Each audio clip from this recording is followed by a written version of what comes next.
Ako po si Leo at matagal ko nang gustong ibahagi sa inyo ang isang pangyayaring hanggang ngayon kahit noong 1981 pa nangyari ay dinadala ko pa rin sa isip ko. Nangyari ito sa liblib na bahagi ng Quezon Province sa may dulo ng isang barangay na ang tawag ng mga matatanda ay Sitio Malatpukawa. Walang kuryente noon. Ilaw lang para lang at kung minsan pag sobrang lakas ng hangin mula sa dagat, namamatay pa nga ang apoy. Noong mga panahong iyon, madalas kaming tumambay sa tabing dagat tuwing hapon. Sila Eugene at Carlo, magkababata at parehong sanay lumangoy. Si Andrea naman taga-bayan pero madalas nakikitira sa tiyahin niya sa sitio. At si Sally, pinsang ko, medyo tahimik pero matalas ang pakiramdam, lalo na pagkakaiba sa paligid. Hindi namin alam na may isang nilalang pala doon sa ilalim ng dagat. Isang nilalang na hindi kagaya ng mga naririnig lang sa kwento ng matatanda. Isang nilalang na tunay, isang sirena na ang mga kaliskis ay kumikislap na parang ginto. At yun ang nagbago ng buhay namin. Hapon noon, bandang alas 5. Medyo makulimlim pero hindi pa umuulan. Nakaupo kami sa malaking bato sa tabing dagat. Tanaw ang papalubog na araw. Tahimik lang ang paligid maliban sa hampas ng alon. Sabi ni Eugene, "Leo, tignan mo yung ibabaw ng tubig. Parang may kumikislap." Sumilip ako. Tama siya. May parang sinag ng ilaw na lumulutang-lutang sa ilalim ng alon. Hindi malakas ang kislap. Parang maliit lang. Hindi ko pinansin noong una. Si Andrea naman ang sumunod na nagsalita. Sabi ni Andrea, "Uy, baka isda yan. Yung mga maliliit na may kumikislap na balat." Napailing si Carlo. Sabi ni Carlo, "Hindi isda yan. Masyadong malaki. Yung sinag parang ewan eh. Parang metal." Tahimik lang si Sally, pero napansin ko ang pagkakunot ng noo niya. "Sally, bakit?" Tanong ko. "May naririnig akong parang humuhuni," sabi ni Sally.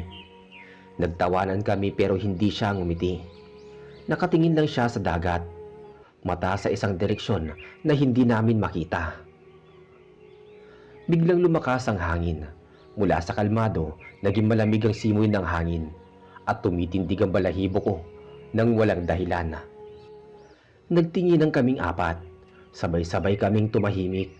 Pagtingin namin muli sa dagat, may umangat. Hindi ulo, hindi kamay, kundi isang napakahabang hibla ng buhok. Itim makintab at humahampas-hampas sa ibabaw ng tubig. Kahit sanay kami sa kwento ng engkanto, ibang klase yun. Hindi yun normal. "Hoy, nakita niyo ba yun?" Bulong ni Eugene, halos hindi makapagsalita. "Oo nakita namin," sagot ni Andrea, napapakapit sa braso ko. "Leo, umatras na tayo," sabi naman ni Sally, na hindi man lang tuminag ang tingin.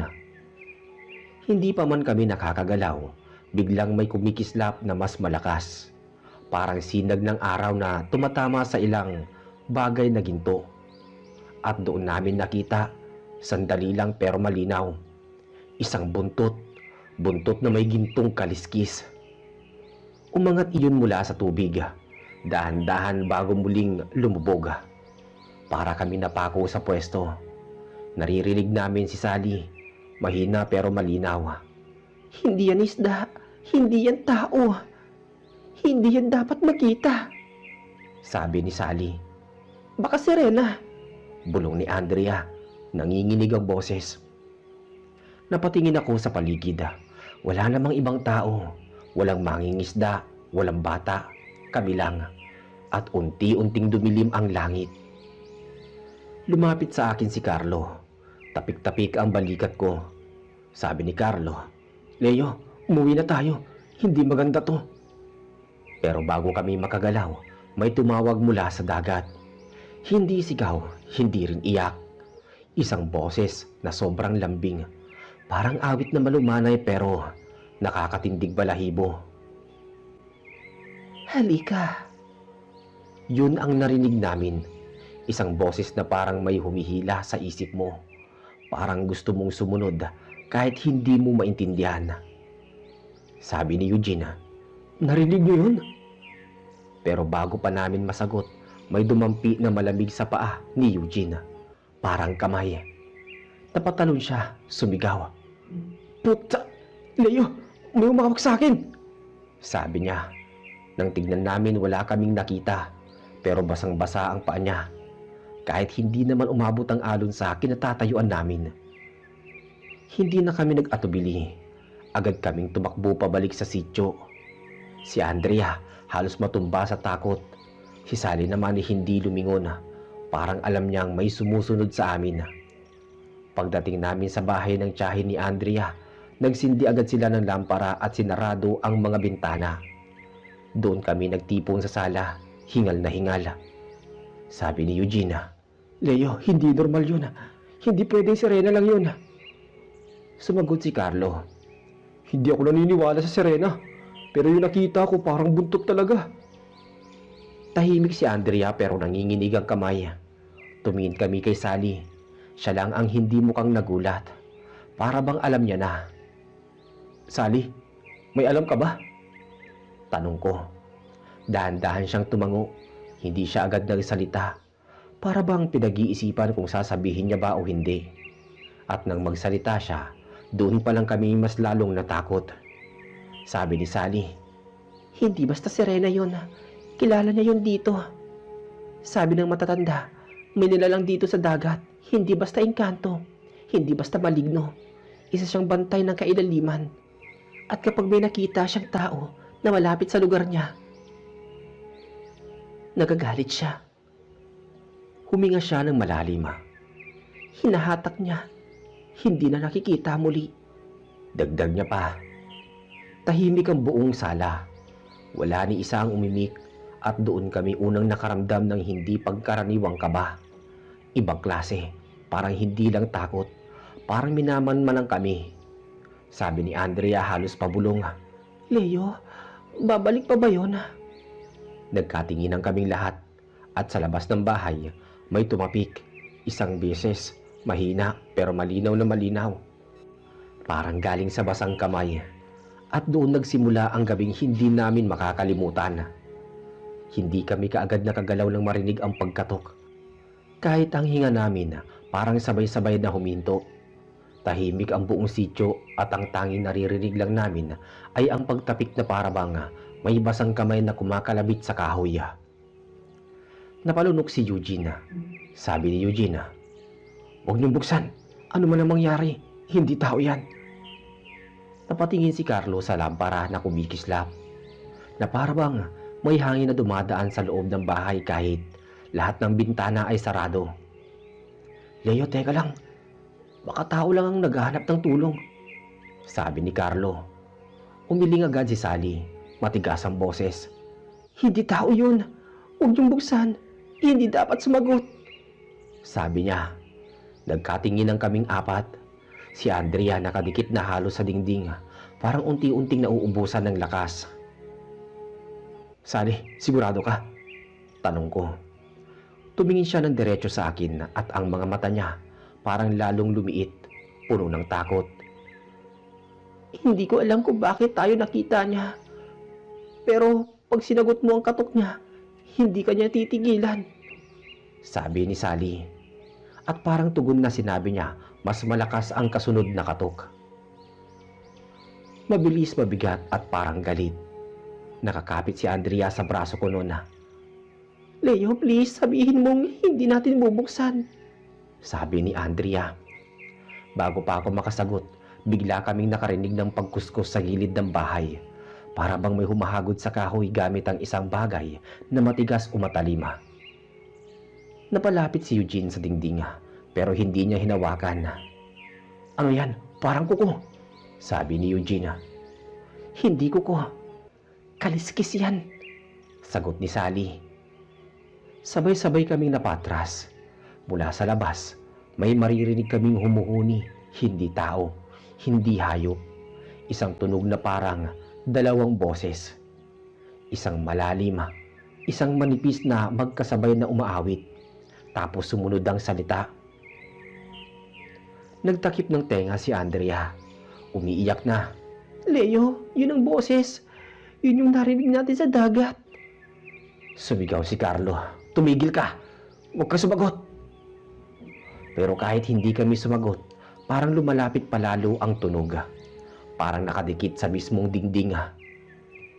Halika, Leo, sabi ng tinig. Tumigil ang mundo ko sa narinig ko. Hindi ko siya sinagot. Hindi ako gumalaw. Pero malinaw ang pangalan ko ang sinabi niya. Napatingin sa akin si Eugene, namumutla. Leo, paano niya nalaman ang pangalan mo? Hindi ko alam, Eugene. Hindi ko alam. Sagot ko. Maya-maya, bigla na lang kumulog. Hindi naman maulan pero ang hangin parang biglang naging mabigat. Ang lampara sa mesa, kumikislap-kislap, halos mamatay. Si Carlo kahit takot, lumapit sa maliit na siwang ng bintana. Teka, baka may tao talaga. Tignan ko lang. Hinila ko siya. Wag sabi, sabi ko. Pero tinanggal niya ang kamay ko at sumilip pa rin. Ilang segundo lang, isang mabilis na pagsilip tapos bigla siyang napatras. Putsik, ano yun? Hinawakan namin siya sabay-sabay. Ano nakita mo? Nanginig ang labi ni Carlo. Hindi agad makapagsalita. May mata. Nakalubog sa dilim pero kumikislap. Hindi mata ng tao. Para siyang itim pero may ginto sa gitna. Napalingon ako kay Sally at ang ekspresyon niya ay parang inaasahan niya na ang sagot na yun. Yan ang bantay ng dagat. Hindi niyo dapat tinitigan. Anong gusto niya? Tanong ni Andrea na halos maiyak-iyak na. Sumagot si Sally, mahina pero diretso. Gusto niya ang mga nakakakita sa kanya. Ang pangalawang katok, mas malakas na, mas mabilis. Parang may nagmamadali. Leo, baka basagin niya yung pinto, sabi naman ni Eugene. Humigpit ang kapit ni Andrea sa kamay ko. Leo, ayoko na. Ayoko na makita. Ayoko na. Muling nagkuskus ang kung anuman sa dingding. Ngayon mas mabilis, mas nakabibingi. Parang nag-iingkat ng mga kaliskis o mga plate ng metal. Tapos may boses ng babae sa mismong may pinto. At pagkatapos noon may boses ng lalaki, mababa at parang galing sa ilalim ng tubig. Nagsasabing, lumabas ka. Napatras kaming lahat. Si Carlo, sumigaw. Leo, huwag kang lalapit. Pero hindi iyon ang pinaka-kinikilabutan ko. Ang kinilabutan ako ay nang tumingin si Sally sa amin at sinabi nga, hindi nila nalalaman kung saan tayo, maliban na lang kung may sumagot sa kanila. At tumingin silang lahat sa akin dahil kanina sa sobrang kaba ko, napaubo ako. Isang beses lang pero malinaw. At sa labas ng pinto, tumigil ang lahat ng tunog. Walang katok, walang kuskus, walang awit. Tahimik, tapos dahan-dahan. Isang katok lang, pero ramdam namin lahat na sa akin iyon. Isang beses lang kumatok pero sapat na para mapaluhod si Andrea sa takot. Yumakap siya sa akin, nanginginig. Sabi ni Andrea, Leo, bakit pangalan mo ang tinatawag? Bakit ikaw? Hindi ko siya masagot. Hindi ko rin alam. Ang alam ko lang, ramdam ko na parang may humihila sa dibdib ko. Parang may lakas na dahan-dahang sinusundot ang isip ko. Narinig namin ulit ang boses mula sa labas. Hindi malakas pero sapat para tumindig ang balahibo namin. Ibang-iba na ang tono. Hindi na parang awit, kundi parang nagmamakaawa. Pero ang pinaka-kinikilabutan ako ay yung sunod na sinabi niya. Nasaktan ako. Tulungan mo ko. Sabi niya. Napatingin ako kay Eugene. Leo, wag. Iyon ang ginagamit nila para abutan ka ng awa, para magbukas ka. Hinila niya ako palayo sa pinto. Si Carlo naman, humawak sa balikat ko. Kung lalabas ka, wala ka nang babalikan, sabi ni Carlo. Pero si Sally hindi tumitingin sa amin. Nakatitig siya sa ilalim ng pinto, doon sa maliit na siwang na may kaunting ilaw mula sa lampara. Para siyang may nakikita. "Huwag kayong gagalaw. Huwag kayong lalapit. Nandyan siya, nakadikit sa mismong pinto." At parang tugon sa sinabi niya, may dumampi na anino sa siwang sa ilalim ng pinto. Para bang may humaharang sa liwanag. Pero hindi hugis paa ng tao. Mas mahaba, mas kakaiba, at gumagawa ng parang may nanginginig na kaliskis. Biglang lumamig ang paligid. Hindi ito normal na lamig. Hindi lamig ng simoy ng dagat. Ito yung lamig na parang nagmumula sa ilalim ng lupa. Ang lampara sa mesa halos maubos ang apoy. Tumitipa-tipa ang ilaw, para bang nauubusan ng hangin. "Leo, hindi ko na kaya. Ayoko na dito," sabi naman ni Andrea. Niyakap ko siya pero kahit ako, hindi ko alam kung ano ang dapat gawin. Sa labas, maririnig naming muli ang pagkuskus. Parang umiikot sa paligid ng bahay ang nilalang. Doon namin naramdaman na hindi lang sa pinto siya, kundi sa dingding, sa gilid, sa likod. Halos nararamdaman namin ang bigat ng presensya niya mula sa lahat ng sulok. "Carlo, may bintana. May bintana ba sa likod?" tanong ni Eugene. "Meron, pero may tabla yun eh. Hindi basta mabubuksan." "Pag tinangka niyang buksan yun, ano gagawin natin?" Hindi siya sumagot.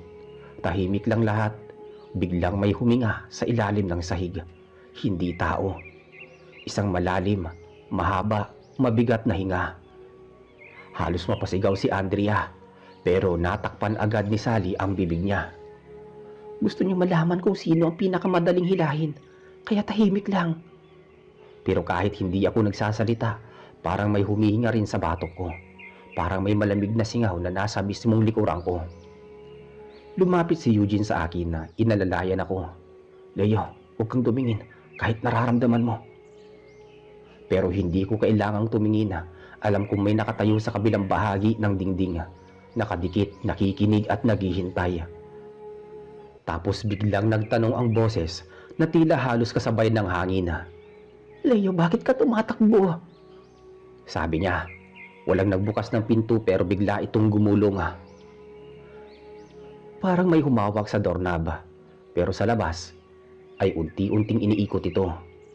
Kumalansing ang bakal, umiikot ang doorknob. Isang iglap lang, pero rinig naming lahat. "Hawakan yung pinto! Hawakan nyo!" sigaw ni Carlo. Sabay-sabay kaming humarang. Ako, si Eugene at si Carlo ang pumigil. Si Andrea at Sally nakayakap sa lampara na parang may inaantay na mangyaring mas masama pa. Malakas ang pagtulak mula sa labas. Para bang may dambuhalang nilalang ang pilit na nagpapasok. Gumagalaw ang pinto, umuuga. Nagalaw ang frame. "Leo, Carlo, sabayan niyo ko," sabi ni Eugene. Sabay naming hinila pabalik, pero habang hinahawakan ko ang doorknob, bigla itong naging malamig. Hindi malamig na parang metal, lamig na parang yelo pero buhay. At mula mismo sa doorknob, may narinig akong boses. Halos mabitawan ko ang hawak ko, pero alam ko nga pag binitawan ko yun, bubukas ang pinto. Biglang tumigil ang pagtulak mula sa labas. Tahimik, walang boses, walang galaw, walang humahampas. Tahimik na parang walang nangyari. Nagtanong si Carlo, "Tapos na ba? Umalis na ba siya?" Pero hindi sumagot si Sally. Nakatayo siya, matigas, nakatitig sa pinto. "Hindi siya umaalis." Napatingin kaming lahat sa kanya. "Masaya siya." "Masaya? Bakit?" talong ko. Dahan-dahang lumingon si Sally sa akin saka nagsalita. "Kasi ikaw ay kanya nang nahanap." At bago pa kami makagalaw, may tumama sa bubong. Isang malakas na kalabog. Hindi isang beses kundi sunod-sunod. Parang may gumagapang na napakabigat na nilalang sa ibabaw ng bahay. At doon nag-umpisa ang totoong bangungot namin. Umuga ang buong bubong na parang may napakalaking bagay na gumagapang sa taas. Lahat kami napatingala pero wala kaming makita. Ang tanging maririnig lang ay tunog ng mga kaliskis na kumikiskis sa yero. Para bang may mahabang buntot na hinihila sa ibabaw ng bubong. Sumigaw si Andrea. Leo, bumubuka yung yero! At totoo nga, unti-unti nang may maliit na bahagi ng bubong ang unti-unting umiingat. Hindi dahil sa hangin kundi dahil may pumupwersa mula sa labas. Kita namin ang manipis na singaw ng malamig na hangin na pumasok mula sa maliit na siwang. Kailangan may gawin tayo, sabi ni Leo. Hinila ko si Andrea palayo sa ilalim ng bubong kung saan mabilis lumaki ang siwang. Si Eugene lumapit sa gilid para alamin kung may masisira pa. Pero si Sally hindi gumalaw. Nakatayo lang siya sa gitna ng sala, nakatingala, para bang may kausap sa isip niya. Nilapitan siya ni Eugene. Sally, uy, ano bang ginagawa mo? Dahan-dahan siyang lumingon, pero iba ang tingin niya. Parang wala siya sa kanyang sarili. Parang malayo. Hindi siya galit, pero nagmamadali siya. Nagmamadali? Saan? Tanong ko. Sumagot siya, diretsong tumingin sa akin. Sa'yo, Leo. Isang malakas na kalabog ang sumunod. Tumalsik ang isang buong piraso ng yero at bumagsak sa may likod ng bahay. Kasunod nun, biglang pumasok ang malamig na hangin. Halos pinatay ang apoy ng lampara. Sumigaw si Andrea. Leo, may kamay! Pagtingala namin, totoo nga. May humihimas sa gilid ng butas. Hindi kamay ng tao. Mas mahaba ang daliri. At parang may manipis na laman sa pagitan nito. Ang balat madulas at kumikislap sa dilim. Hindi kulay laman ng tao kundi parang kulay perlas na may halong ginto. Umalingaw-ngaw sa loob ng bahay ang boses. Leo, lumabas ka! Sabi nito. Ibang-iba ang tunog ngayon. Mas malalim, mas gutom, mas desperado. Hindi na awit kundi utos. Hinila ako ni Eugene. Leo, pumunta ka rito. Huwag kang titingin. Pero habang nakapikit ako, mas malinaw ko pang naririnig ang boses. Parang nasa mismong likod ko. Kumilos ang nilalang, dinama namin sa tunog kung papaano ito gumapang. Mabigat, parang may mahabang buntot na humahampas sa bubunga. Parang sinusukat niya kung saan pwedeng pasukin. Leo, lumipat tayo sa kabilang kwarto, bilis! Sabi ni Carlo. Iniabot niya ang kamay niya sa akin pero hindi ko inabot. Parang may humawak sa mga binti ko. Hindi pisikal kundi parang may biglang humihila sa loob ng katawan ko. Lumapit si Andrea umiiyak. Leo, please, lumayo ka sa gitna. Pero hindi ko magawa. Hindi ako makakilos. Si Sally biglang lumapit sa akin. Hawak ako sa dalawang balikat. Kunin ka niya, kukunin ka niya. Hindi ka lalayo. Leo, pakinggan mo ako. Hindi ka dapat lumingon kahit anong marinig mo. Sabi ni Sally. Pero nang sabihin niya yun, mula sa labas ng butas sa may bubong, may mukha na dahan-dahang sumilip. Hindi buong mukha. Ang unang lumitaw ay mata, makintab, parang tubig na may sikat ng araw. May ginto sa gitna at napakalaki. Mas malaki sa mata ng tao. Sumunod ang kalahati ng pisngi. Makinis pero parang balat ng isda. At mula sa bibig nito, lumabas ang isa na namang salita. Leo? Sabi nito. Ang higop ng hangin, biglang may humigop ng hangin mula sa butas sa bubong. Parang may malaking bibig na sumisipsip. Lahat ng papel, basahan at abo ng lampara ay humihigop pataas kasama ako. Leo! Sigaw ni Eugene. Hinila ang braso ko. Pero mas malakas ang hatak mula sa itaas. Para kong hinihila ng hangin mismo. Ang mga paa ko halos umangat na sa sahig. Sumigaw si Andrea umiiyak. Huwag niyo siyang bibitawan. Huwag niyo siyang ibigay. Sabay-sabay akong hinawakan ni na Carlo at Eugene. Pero ramdam nila ang lakas ng paghila sa akin. Ang sahig sa ilalim ng paa ko, halos hindi ko na maramdaman. Mula sa bubong mas malakas ang boses. Sa akin ka na! Pero bago pa tuluyang maangat ang katawan ko, kinuha ni Sally ang lampara at itinapat sa butas. Leo, takpan niyo ang mata niyo! Sigaw niya. Pag-angat ng apoy ng lampara, tumama ang ilaw diretso sa nilalang. Isang malakas na ungol ang narinig namin. Maya-maya nagliyab ang buong paligid ng bubong para bang nasaktan siya at saka siya umatras. Mabilis, halos hindi namin maramdaman ang pag-alis. Pagkaatras niya, biglang tumigil ang paghigop ng hangin. Bumagsak ako sa sahig, hingal na hingal, parang muntik maubos ang buhay ko. Si Carlo at Eugene agad akong inalalayan. Si Andrea niyakap ako ng mahigpit at si Sally nakatayo sa gitna, hawak pa rin ng lampara. At ang sabi niya, babalik siya at mas malakas. Pagkatapos humupa ang ingay, nakaupo kaming apat sa may sahig, hingal at nanginginig. Si Sally pa rin ang nakatayo sa gitna ng sala, hawak ang lampara, nakatingin sa bubong. Hindi siya nagsalita, pero ramdam namin na hindi pa tapos ang gabing yon. Tahimik lang si Andrea nakadikit sa balikat ko. Si Carlo at Eugene naman parehong nakatingin sa may bubong, parang nagmamasid kung may susunod pang gagalaw. Bigla napansin namin na may maliit na kaliskis sa sahig, malagkit at kumikislap para silang ginto. Leo, ano to? Parang galing sa buntot niya, ganon? Sabi ni Eugene. Umiling ako. Oo, tama ka. Parang may naputol na bahagi o baka sinubukan niyang hawakan tayo. Si Sally hindi lumingon. Sabi niya, dapat niyo nang tandaan. Pag may naiwan na kaliskis, nagmamasid siya. Sinusubaybayan ka niya. Habang pinagmamasdan namin, biglang may isang gumalaw. Kumikislap, para bang naglalakad sa may sahig. Sumigaw si Andrea. Leo, tumakas na tayo, lumayo tayo.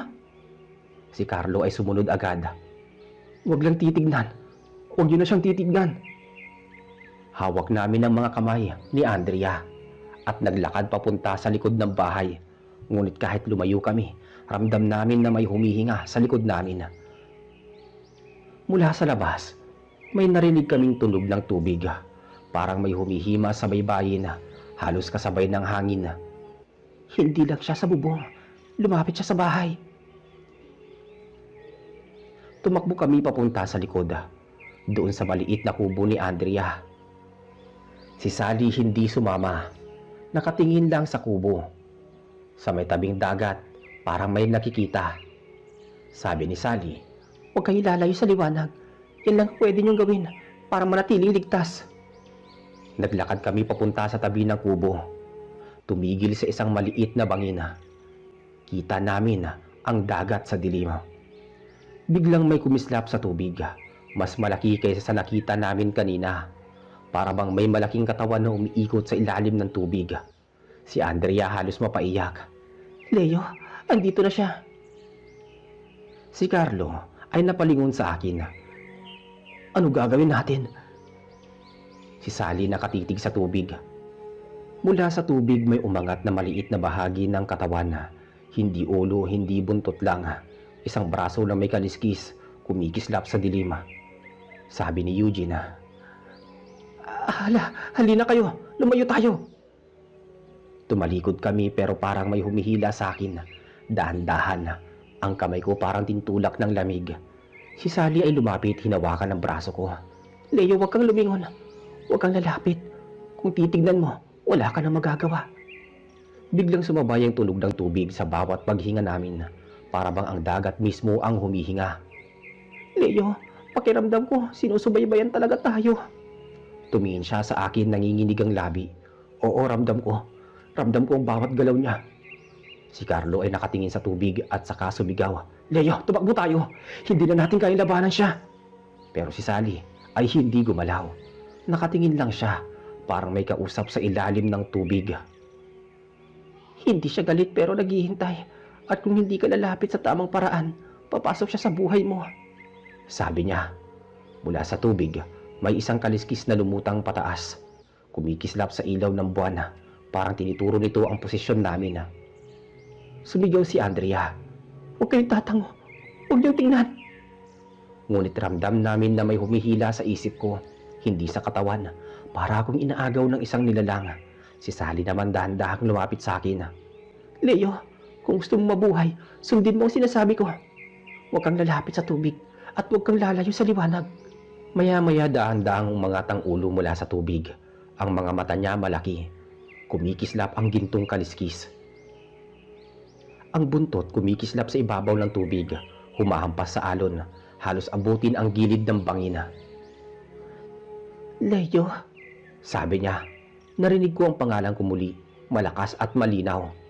Si Andrea halos maluha. "Leo, huwag kang lilingon."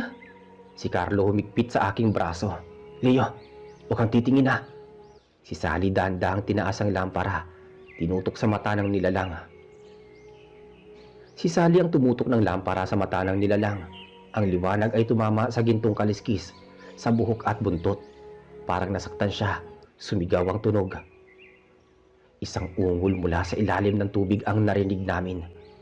"Leo, hawakan mo ang liwanag," sigaw ni Sally. Dahan-dahan lumapit ako sa gilid ng bangina, hawak ang lampara. Ramdam ko ang malamig na hangin, ang humihipit na presensya ng nilalang.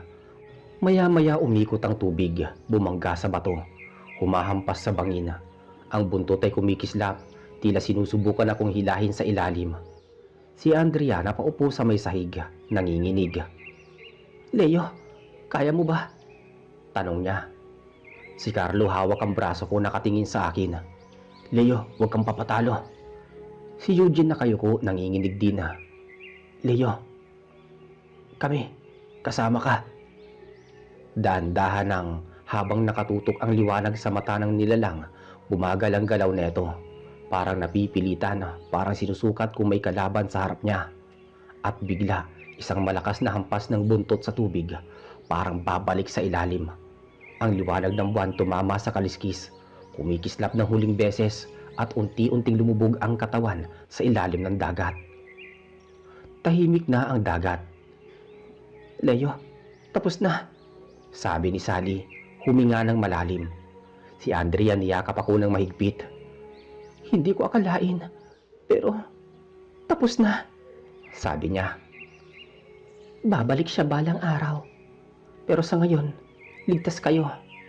Tandaan nyo, liwanag lang ang kailangan."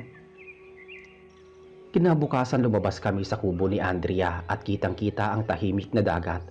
Para kaming nakabangon mula sa bangungot. Lahat kami may kakaibang takot, ngunit may pagpapahalaga sa buhay na hindi namin nararamdamang bago. Si Sally tahimik na sumunod, nagpakita ng kakaibang ngiti. At mula noon, tuwing lalapit kami sa dagat, lagi naming dala ang liwanag. Hindi na namin muling nakita ang sirena na may gintong kaliskis, ngunit ramdam namin ang presensya niya sa bawat alon, sa bawat hampas ng hangin, at sa bawat kumikislap na liwanag sa tubig.